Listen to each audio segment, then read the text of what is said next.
here in the West, everything the media is telling us is that there are these mass protests happening across Iran. They're not focusing really at all on the demonstrations we're seeing that are challenging the terrorism that has happened, the violent riots that have happened on the ground. So will you take us through kind of what is happening there in Tehran and what you've seen on the streets? Yeah, you're right. What we saw today was phenomenal. It was huge. Across the country, there were rallies in support of the Constitution, against the riots, against the violence, against the terrorism, against the police killing.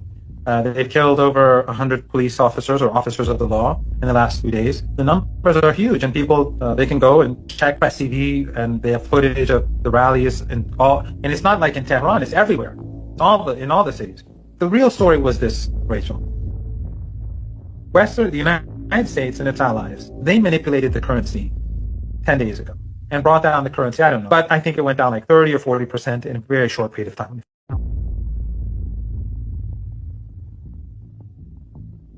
And then we had infiltration.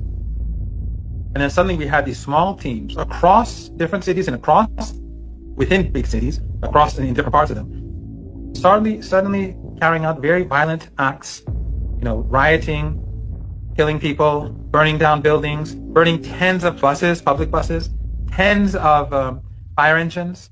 They burned down clinics. They burned alive a woman nurse in a clinic. She escaped and went to the top floor. The whole building was burnt down. The whole clinic was burnt down. And this woman was trapped inside, a young nurse. They murdered someone from the Red Crescent. They murdered kids. They murdered... There's footage of them throwing Molotov cocktails at a mosque, and their little kids playing inside.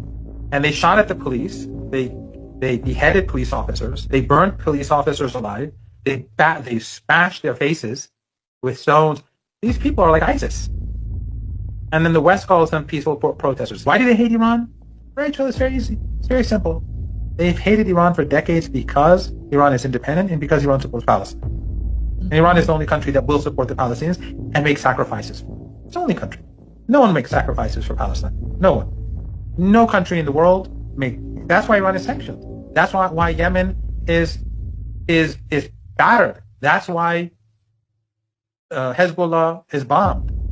It's all because of Palestine. So they would like to see Iran crumble, crushed, destroyed, beaten because of the Israeli regime. Their hatred for Iran is I think, unprecedented. And their dislike for Russia or China or Venezuela, I think none of them compare to their hatred for Iran, and that's because of Zionism.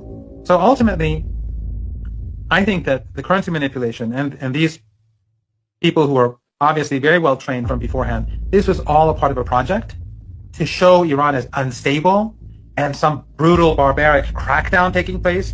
Forget the terrorism and all that, and the police killing. And that would justify war.